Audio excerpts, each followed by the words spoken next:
tahun 1999 aku menerima pekerjaan Tuhan Yang Maha Kuasa pada akhir zaman.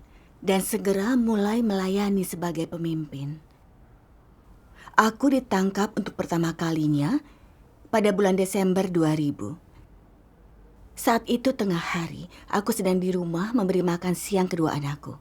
Ketika 5 petugas menyerbu ke dalam rumah dan mulai menggeledah rumahku tanpa ada surat perintah apapun. Anak-anak mencengkram pakaianku dengan sangat ketakutan. Dan aku bisa merasakan tangan putraku gemetar. Dia baru saja berusia 6 tahun. Ketika para petugas itu menemukan Alkitab dan catatan renungan yang kutulis, mereka memutuskan menangkapku. Saat mereka menyeretku keluar, anak-anakku menangis dan berteriak, "Ibu, jangan pergi." Mereka menutup pintu saat aku melihat anak-anakku untuk terakhir kalinya. Air mata tiba-tiba mulai mengalir di wajahku. Karena aku tidak tahu apakah aku bisa pulang dan bertemu mereka lagi. Mereka membawaku ke ruang interogasi Biro Keamanan Publik, di mana mereka memborgolku ke sebuah kursi besi. Beberapa orang di sana menatapku dengan ganas. Aku sangat ketakutan. Dan segera mulai terus-menerus berdoa kepada Tuhan. Berkata, "Ya Tuhan, aku tak tahu bagaimana para polisi ini akan menyiksaku. Dan tingkat pertumbuhanku rendah. Tuhan, kumohon berikan aku iman sehingga aku mampu menjadi saksi bagimu." Pada saat itu, firman ini muncul di benakku. Tuhan berkata, "Inilah saatnya aku akan mengujimu. Akankah kau memberiku kesetiaanmu? Dapatkah kau mengikutiku sampai akhir dengan setia? Janganlah takut. Dengan dukunganku, siapa yang mampu menghalangi jalan ini?" Firman Tuhan memberiku iman, dan berpikir tentang Tuhan adalah penyokongku, ketakutanku berkurang. Sekejam apapun polisi, itu berada di tangan Tuhan. Dan bagaimanapun mereka menyiksaku, aku bertekad untuk tidak menjadi Yudas. Aku berjanji akan menjadi saksi bagi Tuhan. Syukur kepada Tuhan. Setelah itu, apa yang terjadi padamu? Setelah itu, salah satu petugas memulai interogasi. Dia berkata, "Siapa yang membuatmu percaya kepada Tuhan Yang Maha Kuasa? Siapa pemimpinmu? Di mana persembahan gereja disimpan?" Aku berkata aku tak tahu apa-apa. Dia berjalan, mondar-mandir di depanku, menatapku dengan kejam dan berkata, "Kau tak mau bicara ya? Aku akan membuatmu buka mulut." Sementara berbicara, dia menggulung majalah, dan kupejamkan mataku, bersiap untuk dipukul. Saat itu aku mendengar Direktur Brigade Keamanan Nasional berkata, "Kami menemukan rumahmu hari ini karena kami sudah punya bukti tentang imanmu. Kami bisa membuatmu dihukum meski kau tidak buka mulut. Namun jika kau beritahu kami apa yang kau ketahui, kau akan boleh pulang." Dia juga berkata, "Anak-anakmu masih sangat kecil. Akan buruk jika tak ada ibu yang merawat mereka. Jika guru dan teman sekelas mereka mengetahui ibu mereka berada di penjara, mereka akan diejek dan dipandang rendah. Bukankah itu akan sangat membahayakan jiwa mereka?" Lalu dia bertanya, "Sanggupkah kau menanggungnya? Kau tak akan mengabaikan anak-anakmu karena agamamu, bukan?" Mendengarnya mengatakan itu segera terbayang ketakutan anak-anakku di dalam pikiranku. Dan membuatku langsung tegang. Aku memikirkan semua yang telah terjadi hari itu dan bertanya-tanya trauma macam apa yang akan mereka alami. Jika aku dihukum, siapa yang akan merawat mereka? Terutama putraku yang selalu rentan terhadap penyakit. Apa yang akan dia lakukan tanpa ibu yang merawatnya? Jika diejek oleh guru dan teman sekelas, bagaimana mereka akan menghadapinya? Saat memikirkan ini, air mataku mengalir tanpa henti. Dan aku segera berdoa kepada Tuhan. "Ya Tuhan, aku merasa tertekan dan khawatir dengan anak-anakku. Kumohon lindungi hatiku agar aku bisa tenang, menjadi saksi dan tidak mengkhianatimu." Kemudian aku teringat firman Tuhan ini. Tuhan berkata, Mengapa engkau tidak mempercayakannya ke dalam tanganku? Apakah engkau tidak memiliki iman yang cukup kepadaku? Atau apakah engkau takut aku akan membuat pengaturan yang tidak pantas bagimu? Mengapa engkau selalu mengkhawatirkan keluarga lahiriahmu? Engkau selalu merindukan orang-orang yang engkau kasihi. Apakah aku memiliki posisi khusus di hatimu? Firman Tuhan langsung mencerahkan hatiku. Tuhan adalah Sang Pencipta, dan Dia mengatur nasib setiap orang. Tuhan bertanggung jawab atas apapun yang terjadi dengan anak-anak itu di masa depan. Dan kekhawatiranku tidak ada gunanya. Aku harus beriman dan memandang kepada Tuhan serta menyerahkan mereka kepadanya. Dengan pemikiran ini, aku tidak lagi merasa begitu khawatir tentang mereka. Setelah itu aku berpikir bahwa imanku sama sekali tidak melanggar hukum apapun. Aku hanya membaca firman Tuhan dan memberitakan Injil. Polisi telah menahanku secara ilegal dan menghancurkan kehidupan keluargaku yang normal. Bukankah menyalahkan imanku karena tidak merawat anak-anakku adalah kebalikannya? Ketika menyadari hal itu, aku balik bertanya. Aku berkata, apakah itu karena agamaku atau karena kalian mengurungku di dalam tempat ini? Percaya kepada Tuhan tidak ilegal, kami hanya membaca firman Tuhan dan berusaha menjadi orang baik. Jadi mengapa kau selalu menangkap orang percaya? Mereka tertawa terbahak-bahak ketika aku mengatakan itu. Dan salah satu petugas berkata, pertanyaan yang sangat naif. Jika semua orang percaya kepada Tuhan, siapa yang akan mendengarkan PKT? Lalu siapa yang akan dipimpin PKT? Itulah sebabnya kami melarangmu untuk percaya dan orang percaya harus ditangkap. Aku merasa sangat geram mendengar dia menjelaskannya seperti ini. Itu mengingatkanku pada sesuatu yang Tuhan katakan. Di tengah masyarakat yang gelap seperti ini, di mana iblis begitu kejam dan tidak manusiawi, bagaimana mungkin Raja Iblis yang menghabisi orang-orang tanpa mengedipkan matanya, menoleransi keberadaan Tuhan yang penuh kasih, baik dan juga kudus? Bagaimana mungkin ia akan menghargai dan menyambut kedatangan Tuhan dengan gembira? Para antek ini, mereka membalas kebaikan dengan kebencian. Mereka sudah lama menghina Tuhan. Mereka menyiksa Tuhan. Mereka luar biasa buasnya. Mereka sama sekali tidak menghargai Tuhan. Mereka merampas dan merampok. Mereka sudah sama sekali kehilangan hati nurani. Mereka sepenuhnya mengabaikan hati nuraninya, dan mereka menggoda orang tidak bersalah agar kehilangan akal sehatnya. Nenek moyang, pemimpin yang dikasihi, mereka semuanya menentang Tuhan. Tindakan ikut campur mereka membuat segala sesuatu di kolong langit ini menjadi gelap dan kacau. Kebebasan beragama, hak dan kepentingan yang sah bagi warga negara, semua itu hanya tipu muslihat untuk menutupi dosa. Melalui firman Tuhan aku melihat ke dalam esensi PKT. Mereka sesat dan bertentangan dengan surga. Tuhan jelas sekali menciptakan segalanya, menciptakan manusia, dan Tuhanlah yang memelihara dan menopang seluruh manusia. Menyembah Tuhan itu hal yang wajar dan benar. Tetapi Partai Komunis melarang orang percaya dan mengikut Tuhan. Mereka menyebarkan ateisme dan evolusi untuk menyesatkan orang. Mereka bahkan tanpa malu-malu berkata bahwa Tuhan itu tidak ada, dan bahkan kebahagiaan rakyat hanya berasal dari PKT. Mereka ingin rakyat sangat berterima kasih, mendengar dan mematuhi mereka. PKT sangat jahat dan juga tercela. Tuhan secara pribadi datang ke bumi untuk menyelamatkan umat manusia, mengungkapkan jutaan firman. Jadi yang paling mereka takuti adalah orang akan mengenali siapa sebenarnya PKT setelah membaca firman Tuhan dan tak akan berada di bawah kendali mereka lagi, tetapi berbalik kepada Tuhan. Itu sebabnya mereka berusaha keras menangkap orang Kristen dengan sia-sia berharap melenyapkan pekerjaan Tuhan dan mengendalikan orang selamanya. Setelah mengalami penganiayaan mereka, aku melihat esensi jahat mereka yang membenci kebenaran sebagai musuh Tuhan. dan mulai membenci kelompok iblis anti Tuhan yang jahat ini. Aku bertekad mengikuti Tuhan dengan teguh dan menjadi saksi sebanyak apapun aku menderita. Berapa lama mereka mengurungmu di sana?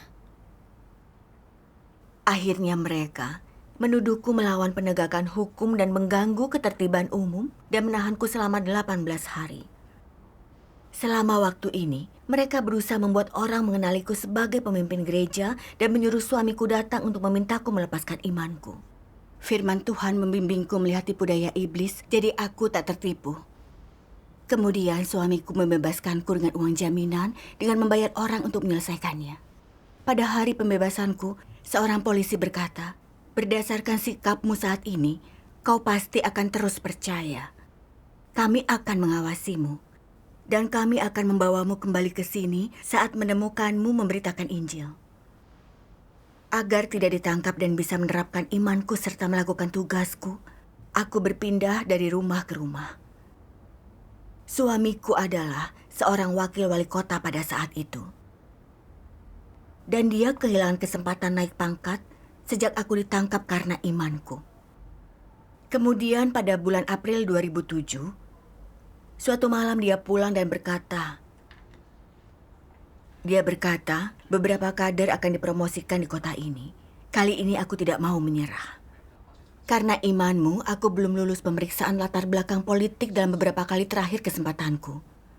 Aku telah memberitahu pemimpinku kali ini aku mau ikut, dan dia berkata akan merekomendasikanku asalkan kau melepaskan agamamu agar kita memiliki kehidupan yang baik.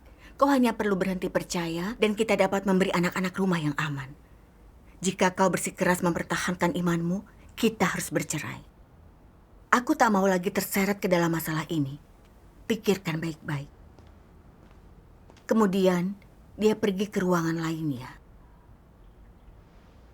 Mendengarnya, mengatakan semua ini sungguh menyakitkan bagiku saat itu. Selama ini dia selalu bersikap baik kepadaku dan kami memiliki 2 anak kecil yang elok dan cerdas. Dia punya pekerjaan, aku berbisnis, dan kehidupan kami benar-benar bahagia. Keluarga kami yang bahagia hancur karena penganiayaan pemerintah Tiongkok. Mengenai perceraian, entah bagaimana aku akan bertahan atau apa yang harus kulakukan dengan anak-anak, atau seberapa besar ini akan menyakiti mereka. Pemikiran itu membuatku merasa tidak nyaman. Aku benar-benar merasa bingung, tak berdaya dan menderita. Aku merasa hatiku sedang terbelah 2. Aku bahkan tidak mampu menggambarkannya. Aku segera berdoa kepada Tuhan. Berkata, "Tuhan, aku tak bisa meninggalkanmu. Tetapi aku tak mampu melepaskan keluargaku, suamiku, anak-anakku. Aku tak tahu harus berbuat apa yang harus kupilih." Aku terus-menerus berdoa, "Tuhan, apa yang harus kulakukan? Kumohon bimbing aku agar aku bisa memahami kehendak-Mu." Lalu, apa yang kau pilih? Kemudian, aku teringat bagian ini. Tuhan berkata, tidak ada hubungan antara suami yang percaya dan istri yang tidak percaya, dan tidak ada hubungan antara anak yang percaya dan orang tua yang tidak percaya. Mereka adalah 2 jenis orang yang sama sekali bertentangan. Sebelum masuk ke tempat perhentian, orang memiliki kerabat jasmania. Tetapi begitu masuk ke tempat perhentian, orang tidak lagi memiliki kerabat jasmania untuk dibicarakan. Aku merenungkan firman Tuhan dan menyadari, orang beriman dan orang tidak beriman pada dasarnya adalah 2 jenis orang berbeda. Pandangan mereka berbeda tentang kehidupan dan nilai-nilai. Aku berada di jalan iman yang benar, mengejar kebenaran, dan suamiku berada di jalan kenaikan pangkat dan menghasilkan uang. Untuk memperoleh kenaikan pangkat, dia mengabaikan tahun-tahun pernikahan dan perasaan anak-anak kami, malah memilih perceraian. Itu karena di dalam hatinya, status dan masa depannya telah sejak lama lebih penting baginya daripada diriku dan anak-anak. Meskipun dia berkata kepadaku, dia ingin memberi anak-anak rumah yang aman dan hidup yang bahagia, itu hanyalah khayalan. Dia bersikap baik kepadaku karena aku tidak mengganggu kepentingan pribadinya Tetapi sekarang iman dan penangkapanku memengaruhi karirnya. Itu menghalanginya naik pangkat dan menghasilkan uang banyak, jadi dia ingin bercerai. Rasanya sangat kejam ketika aku memikirkannya seperti itu. Aku menyadari tidak ada kasih sayang atau kasih sejati di antara manusia, hanya ada kecurangan dan eksploitasi. Sebenarnya suamiku tahu betul bahwa Partai Komunis itu jahat dan diktator. Tetapi dia terus memihak mereka, menyuruhku melepaskan imanku. Kali ini dia mendesakku dengan perceraian. Kami memiliki pandangan yang berbeda dan berada di jalan yang berbeda, dan kami takkan bahagia meskipun tetap bersama. Ketika menyadari ini, aku tahu apa yang harus kulakukan. Keesokan harinya, kami pergi ke Biro Urusan Sipil untuk mengurus dokumen perceraian.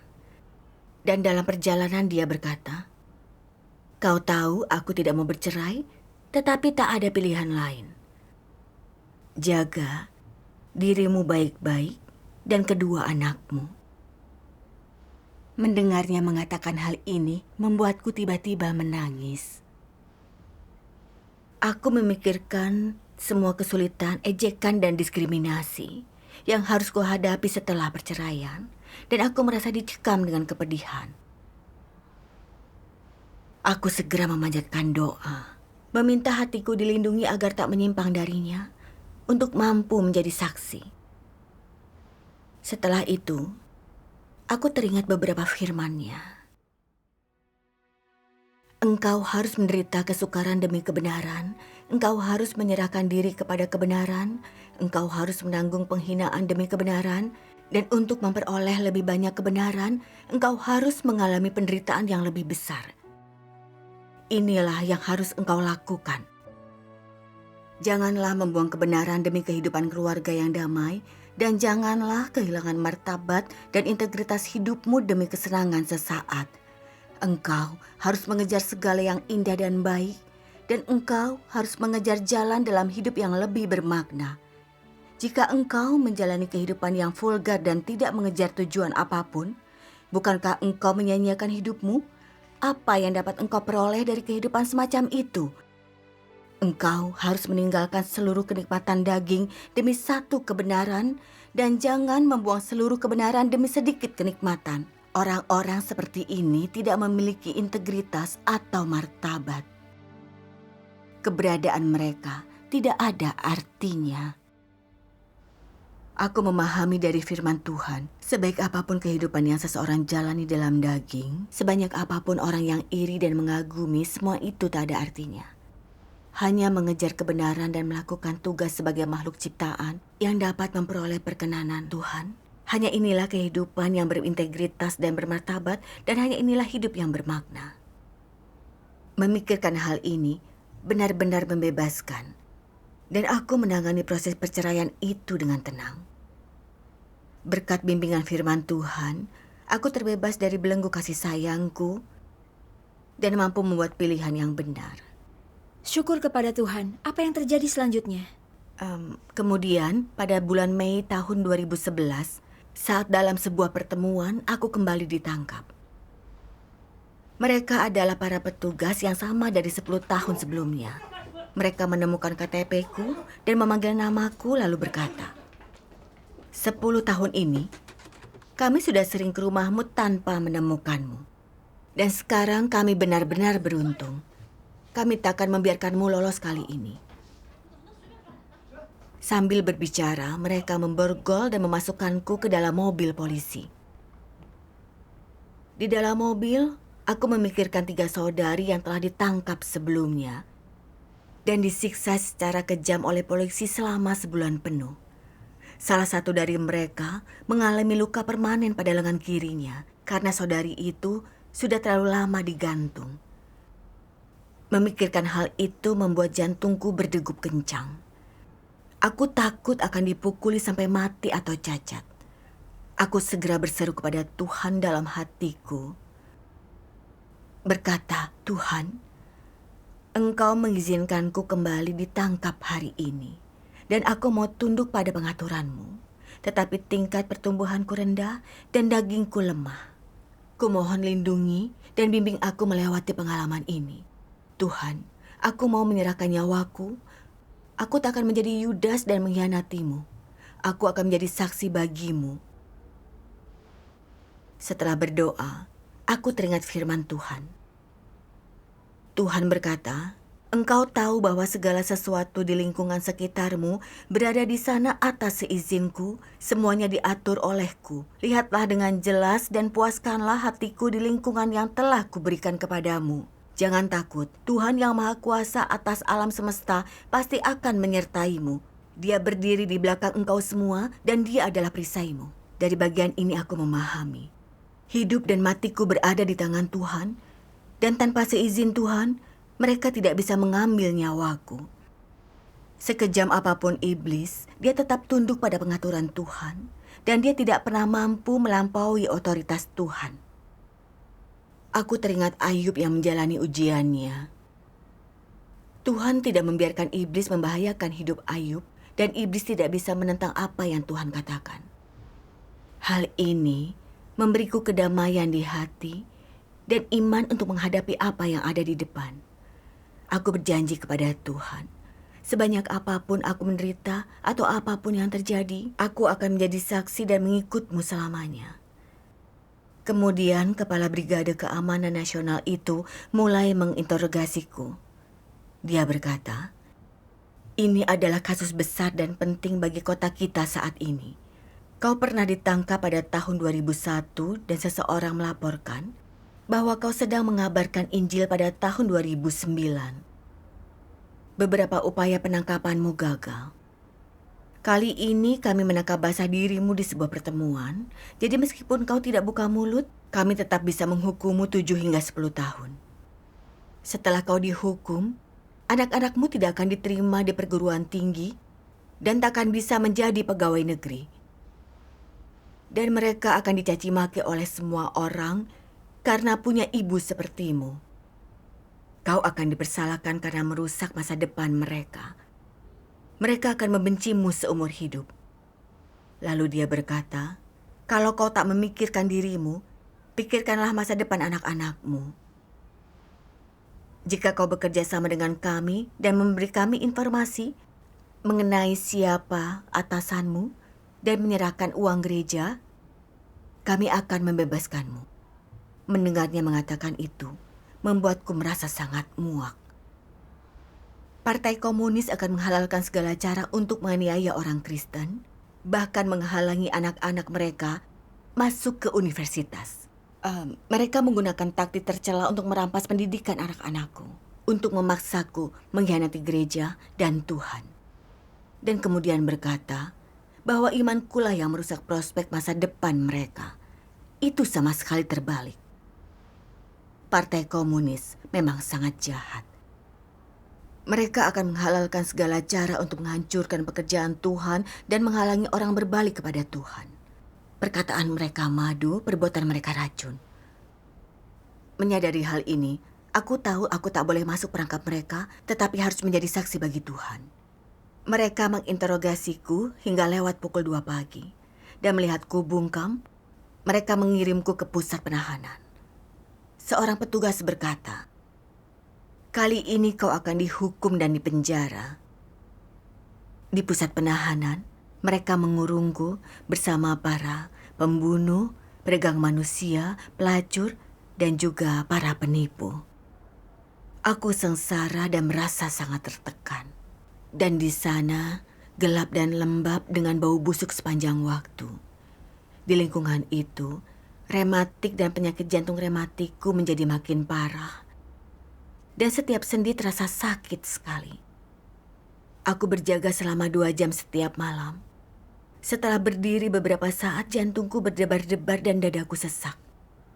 Aku teringat tentang petugas yang mengatakan aku akan dihukum 7 hingga 10 tahun. Dan aku mulai menghitung. Ada berapa hari dalam 7 tahun dan kemudian dalam 10 tahun. Itu akan menjadi ribuan hari dan malam. Bagaimana aku bisa melewatinya dalam jurang kegelapan ini? Apakah aku akan keluar hidup-hidup dari sini? Memikirkan hal ini, aku tak mampu menghentikan air mata yang mengalir di wajahku. dan merasa kegelapan mengambil alih hatiku. Aku menyadari aku tidak dalam keadaan yang benar. Jadi aku segera berdoa, meminta dibantu menenangkan diri di hadapannya dan tidak menyimpang darinya. Kemudian aku teringat firman Tuhan ini. Di dunia yang luas ini, siapakah yang secara pribadi telah kuperiksa? Siapakah yang secara pribadi telah mendengar perkataan-perkataan Rohku? Begitu banyak orang meraba-raba dan mencari dalam kegelapan. Begitu banyak orang yang berdoa di tengah kesulitan. Begitu banyak orang yang lapar dan kedinginan, memandang dengan penuh pengharapan. Dan begitu banyak orang yang diikat oleh iblis. Tetapi begitu banyak orang yang tidak tahu kemana harus berpaling. Begitu banyak orang yang mengkhianatiku di tengah kebahagiaan mereka. Begitu banyak orang yang tidak tahu berterima kasih. Dan begitu banyak orang yang setia pada rencana iblis yang curang. Siapakah di antaramu adalah Ayub? Siapakah di antaramu adalah Petrus? Mengapa aku berulang-ulang menyebut Ayub? Dan mengapa aku seringkali merujuk kepada Petrus? Pernahkah engkau semua mengetahui apa yang kuharapkan darimu? Engkau seharusnya menghabiskan lebih banyak waktu untuk merenungkan hal-hal semacam ini. Setelah merenungkan ini, aku memahami Tuhan memperkenan orang-orang seperti Ayub dan Petrus karena mereka mampu menjadi saksi bagi Tuhan melalui kesulitan dan ujian. Contohnya Ayub. Ketika dia mengalami ujian, harta dan anak-anaknya diambil darinya, dan tubuhnya dipenuhi bisul, dia tetap mampu memuji nama Tuhan, mempermalukan iblis. Dan Petrus disalibkan bagi Tuhan, taat sampai mati menjadi saksi bagi Tuhan. Selama ini aku menikmati banyak makanan dari firman-Nya, tetapi aku ingin melarikan diri setelah menghadapi sedikit penderitaan. Aku tak memiliki iman atau ketaatan sejati, dan tak mau menyerahkan hidupku untuk menjadi saksi. Aku masih jauh dari apa yang Tuhan tuntut. Aku memegang erat hidupku, bagaimana aku bisa menjadi kesaksian? Memikirkan ini, aku merasa menyesal dan bersalah. Dan berdoa kepada Tuhan. Tuhan, aku siap menyerahkan hidup dan matiku di tangan-Mu. Dan aku akan tunduk pada pengaturan-Mu. Berapa tahun pun aku dihukum atau sebanyak apapun aku menderita, Tuhan, aku ingin menjadi saksi bagi-Mu dan mempermalukan iblis. Di luar dugaanku, setelah aku menyerahkan segalanya dan tidak lagi dibatasi oleh daging, pada hari ke-28 penahananku, aku dibebaskan. Ternyata mantan suamiku takut pemenjaraanku akan berdampak pada penerimaan anak-anak kami di universitas. Dia menyuap seseorang untuk menjamin pembebasanku. Dalam hati aku mengucap syukur kepada Tuhan. Mantan suamiku pergi ke pusat penahanan, menemuiku pada hari pembebasanku. Dia melihat setelah sebulan saja bobot tubuhku berkurang banyak.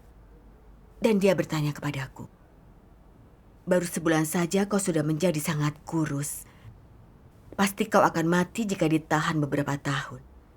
Kali ini kau akan menyerah, bukan?" Ketika aku tidak menjawab, dia terus menekanku. "Ayolah, kau akan berhenti percaya, bukan? Aku menyadari ini adalah peperangan dunia roh, dan inilah saatnya menjadi saksi bagi Tuhan." Kukatakan kepadanya dengan tenang, aku harus tetap percaya. Memiliki iman itu benar dan wajar, dan aku akan percaya selama aku hidup. Mendengarku mengatakan hal ini, dengan marah dia memukul setir mobil dan menggelengkan kepala. Lalu tiba-tiba berkata, "Aku kagum kepada Tuhan-Mu." PKT mencoba segalanya untuk memenangkan hati orang, tetapi tak pernah bisa. Sedangkan kalian orang percaya, bersikeras percaya tanpa keuntungan materi apapun, dan bahkan setelah beberapa kali ditangkap. Tuhanmu benar-benar luar biasa. Mendengar dia mengatakan hal itu, benar-benar membuatku terharu. Dan aku bersyukur kepada Tuhan karena telah dibimbing menjadi saksi untuk mengalahkan iblis. Syukur kepada Tuhan. Beberapa hari setelah pembebasanku, putraku pulang dari sekolah. Dan aku telah memasakkan ayam jamur kesukaannya. Setelah makan, dia berbicara kepadaku dengan sangat serius. Dia berkata, "Bu, hari ini kau harus memilih. Jika mau mempertahankanku sebagai putramu, kau harus melepaskan imanmu. Jika kau tetap pada agamamu, aku akan pergi dari rumah dan kau tidak akan pernah melihatku lagi." Saat itu, aku tercengang. Dia selalu begitu dekat denganku dan tidak pernah menentang imanku sebelumnya. Aku tidak tahu apa yang membuatnya mengatakan hal itu hari itu. Dan tiba-tiba, dia terasa seperti orang asing bagiku. Untuk sesaat aku termangu. Sungguh terasa menyakitkan pada saat itu. Dan aku merasa bahwa jalan iman ini benar-benar penuh kesulitan dan pasang surut. Ada pilihan di setiap langkah. Aku merasa itu keputusan yang terlalu sulit. Jadi aku berdoa kepada Tuhan, berkata, "Ya Tuhan, aku tak bisa meninggalkanmu, tetapi aku tak mau kehilangan putraku. Tuhan, bimbinglah aku untuk memahami kehendak-Mu." Setelah berdoa, aku teringat firman Tuhan ini. Tuhan berkata,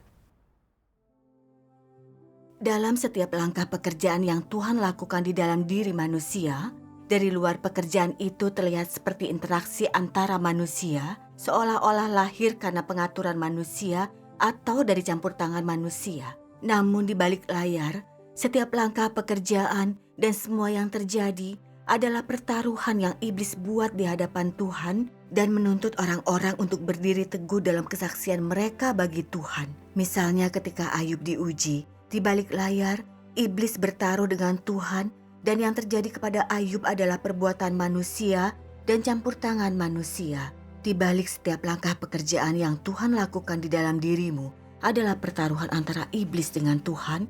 Di balik semua itu ada peperangan." Firman Tuhan membantuku memahami dengan jelas bahwa aku sedang menghadapi peperangan rohani lainnya. Sepertinya putraku memintaku untuk memilih, tetapi di balik itu iblis sedang mencobai diriku. Aku juga merasa bahwa kali ini Tuhan sedang menunggu keputusanku. Tuhan ingin melihat apakah aku akan memilih putraku karena kasih sayang daging atau memilih dia. Aku tak mau mengecewakan Tuhan. Aku harus menjadi saksi untuk mempermalukan iblis. Jadi, aku berkata kepada putraku, "Aku tidak bisa meninggalkan Tuhan. Memilih meninggalkan Tuhan akan seperti kau memutuskan meninggalkanku hari ini. Itu tak masuk akal dan akan mengecewakan Tuhan. Aku akan selalu mengikut Tuhan, itulah pilihanku." Mendengarku mengatakan ini, dia pergi sambil menangis.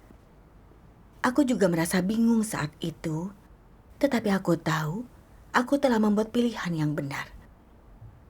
Lalu sekitar setengah jam kemudian, dia kembali dan berkata, "Bu, aku salah. Seharusnya aku tidak memintamu memilih. Ayah memberitahuku, polisi menyuruhnya mengawasimu dan memastikan kau melepaskan agamamu. Karena kau sudah pernah ditangkap 2 kali, jika itu terjadi lagi, kau takkan pernah keluar dan aku takkan punya ibu lagi. Aku ingin menggunakan taktik itu untuk membuatmu melepaskan imanmu." Mendengar dia menjelaskan hal ini, membuatku muak dengan setan-setan partai komunis anti Tuhan itu. Selama bertahun-tahun beriman, aku telah dipenjara secara ilegal beberapa kali, menghancurkan keluargaku, menyeret suami dan anak-anakku ke dalamnya. Semua ini adalah perbuatan PKT. Aku memutuskan meninggalkan mereka dan mengikuti Tuhan dengan tekad yang kuat. Di sepanjang semua pencobaan ini, firman Tuhan membimbingku untuk melihat tipu daya iblis sebenarnya, memperkuat imanku kepada Tuhan, dan juga tekadku untuk mengikutinya. Aku bisa melihat kuasa dan otoritas firman-Nya dan memahami bahwa hikmat Tuhan diterapkan berdasarkan tipu daya iblis. Sejahat dan sekejam apapun PKT, mereka tak mampu menghalangi pekerjaan Tuhan. Tuhan mengizinkan penindasan mereka, memakai mereka untuk membentuk sekelompok pemenang. Aku menyadari betapa Tuhan itu bijaksana dan maha kuasa. Syukur kepada Tuhan yang maha kuasa. Syukur kepada Tuhan.